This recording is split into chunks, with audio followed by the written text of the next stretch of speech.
A principios de 1989 se retiran de Afganistán los últimos soldados rusos. Terminaba aquí una ocupación soviética que había durado 9 años para dar apoyo al gobierno del Partido Democrático Popular de Afganistán, un régimen prosoviético al que se oponían los fundamentalistas islámicos. Pero los mujahidines resistieron gracias a la ayuda de Estados Unidos y países musulmanes como Arabia Saudí y Pakistán. El reportaje de hoy se centra en ese momento en el que, tras la salida de Moscú, el gobierno afgano se prepara para dirigir en solitario un país dividido que amenaza con una guerra civil. Antes, en Kabul, sus 2 millones de habitantes están acostumbrados ya a vivir bajo el miedo. Esta es la crónica de una ciudad cercada.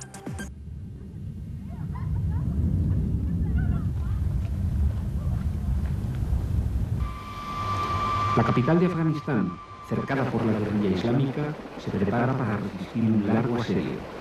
Al cabo de 10 años de guerra, la evacuación de las tropas soviéticas deja al régimen de Kabul ante su propia suerte, y esta ciudad se enfrenta a su destino en el punto de mira de los fusiles de los mujahidines, que vigilan desde las alturas del cinturón montañoso que la rodea. Sobre el cielo de Kabul se mantiene una espectacular danza de aviones soviéticos que van y vienen sin cesar. Se elevan y descienden, siempre en círculos, arrojando al aire bolas de magnesio. Convertidas en fuentes de calor, estas bolas sirven para despistar a los misiles Stinger con que los Estados Unidos dotaron a la guerrilla. Gracias a ello, Moscú ha podido mantener un puente aéreo que abastece a Kabul de armas y alimentos con un reducido número de bajas. Aunque el jefe soviético del aeropuerto nos aseguraba que el riesgo es muy pequeño, todas las compañías extranjeras han cancelado sus vuelos, y un avión de la ONU cargado de medicamentos ha permanecido varios días varado en Pakistán por la negativa de sus pilotos a sobrevolar los dominios guerrilleros. Así las cosas, la única ayuda que recibe Kabul continúa viniendo de Moscú. Cada día, 35 gigantescos aviones soviéticos traen en sus entrañas 700 toneladas de los materiales imprescindibles para la supervivencia de la capital afgana. Contenedores llenos de harina, carne y conservas llegan a bordo de los cargueros militares. Sin embargo, las familias más humildes de Kabul permanecen bajo los efectos de la escasez. Para ellas, conseguir el pan de cada día significa hacer cola durante horas. Hasta hace poco, el ejército soviético se encargaba de controlar la distribución de alimentos a la población, pero desde la partida de las tropas soviéticas, los víveres han quedado en manos de los oficiales afganos, y los extraperlistas se están haciendo de oro gracias a la desviación de cargamentos enteros hacia el mercado negro. Una visita a los mercados permite comprobar la existencia de alimentos en oferta, aunque sus precios resulten a veces inasequibles para la mayoría. La duda está en la cuantía de las reservas y en saber si el puente aéreo podrá mantenerse mucho tiempo después de la evacuación de los 200 últimos soldados soviéticos que guardarán el aeropuerto hasta el próximo miércoles. En este ambiente de angustia alimentaria, resulta una ironía que el caviar se encuentre a precio de saldo. En las tiendas de Chicken Street, vacías de visitantes extranjeros, las existencias de caviar que los rusos han dejado atrás se venden a menos de 1000 pesetas cada envase. Lo que resulta más difícil conseguir es gasolina. Las estaciones de servicio permanecen cerradas, sin una gota de combustible, mientras un convoy de camiones cisternas se encuentra detenido por la guerrilla a solo 40 kilómetros de la ciudad. Con este panorama, a la gente le resulta difícil creer en las palabras optimistas del gobierno. Su portavoz, Mohammad Nabi Amani, nos explicó la confianza oficial de alcanzar una paz negociada. Pero no parece que a la guerrilla le interese discutir las propuestas de reconciliación nacional formuladas por el régimen de Najibullah. Kabul vive un ambiente de tensión contenida en espera de acontecimientos. Los intentos de negociación no han dado fruto alguno y los rezos por la paz tampoco han sido escuchados.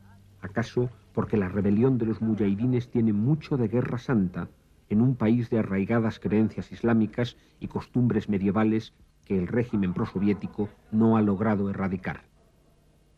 Que Alá es Dios y Mahoma su profeta es lo único claro en el ideario de la guerrilla islámica, pero ello ni siquiera es un punto de unión entre los 15 grupos de mujahidines profundamente divididos entre sunitas y chiitas. En esa división religiosa confía el gobierno afgano como factor capaz de paralizar a sus enemigos en el frente político. Kabul resistirá, aunque se hayan marchado los soviéticos, somos fuertes y estamos dispuestos a luchar hasta la victoria, aseguraba el teniente general Ulumi, máxima autoridad militar del régimen de Najibullah, en una entrevista exclusiva para Informe Semanal. La línea dura, auspiciada por los militares, parece imponerse en el seno del gobierno afgano frente a los esfuerzos negociadores de la diplomacia soviética. Los centuriones se sienten fuertes y quieren demostrar que son capaces de batirse sin la ayuda de los soldados rusos. Sin embargo, su capacidad profesional, más allá de su moral de combate, constituye una incógnita. Por el momento, se mantienen a la defensiva, incapaces de romper el cerco guerrillero sobre Kabul. Y por la carretera de Salang, ruta vital que conduce a la frontera soviética, no circula un solo camión de transporte. Su tráfico permanece cortado por la guerrilla. Estas son las últimas trincheras del cinturón defensivo que rodea a Kabul. Estamos en Chantalá, a solo 12 kilómetros del centro de la ciudad.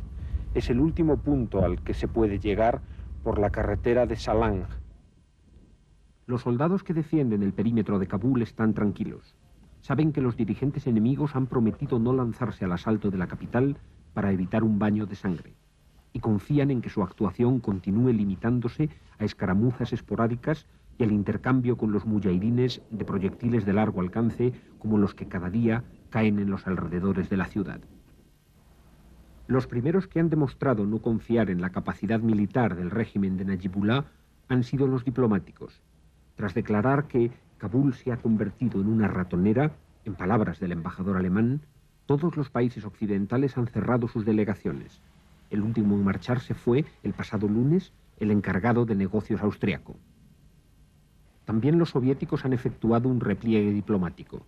El número de sus funcionarios en Kabul se ha reducido a la mitad y todos se han trasladado a vivir en el interior de una embajada búnker fuertemente defendida.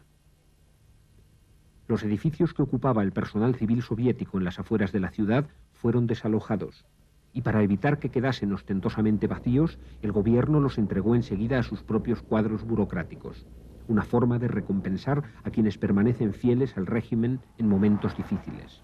Lástima que el constante ballet de los helicópteros recuerde a los nuevos inquilinos que su propiedad tiene mucho de provisional. El caso es que la población de Kabul se ha acostumbrado a vivir entre la parafernalia militar, con los tanques aparcados en la puerta de sus casas. Las máquinas de matar son elementos del paisaje urbano y los controles en busca de armas y enemigos resultan una práctica cotidiana, casi familiar. La pequeña burguesía compradora de Kabul aparenta cerrar los ojos ante la guerra y continúa celebrando sus fiestas como si desconociera los peligros que acechan a la ciudad. Es un secreto a voces que 20.000 personas, la flor y nata de la sociedad afgana, han salido del país y se encuentran en el extranjero oficialmente de vacaciones. Unas vacaciones que podrían convertirse en dorado exilio si las cosas acaban mal para el régimen político que facilitó su enriquecimiento personal y el surgimiento de una nueva clase de comerciantes que antes no existía. Que el miedo está plenamente justificado es algo que se demuestra en los pabellones del Hospital Infantil Indira Gandhi, mantenido gracias a la ayuda india.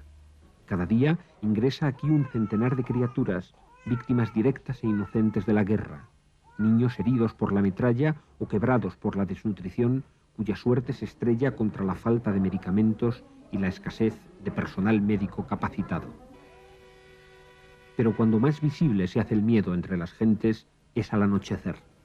Comienzan entonces las prisas por volver a casa y se lucha a empujones por un hueco en los autobuses cuyo número se ha reducido por la falta de combustible. No hay toque de queda en Kabul, pero tal vez sea porque no hace falta, ya que sus calles se vacían totalmente con las últimas luces del día. Después, el silencio de la noche permite escuchar las explosiones de combates cercanos. La ciudad queda en completa oscuridad y sus 2 millones de habitantes sufren la misma pesadilla, la guerra.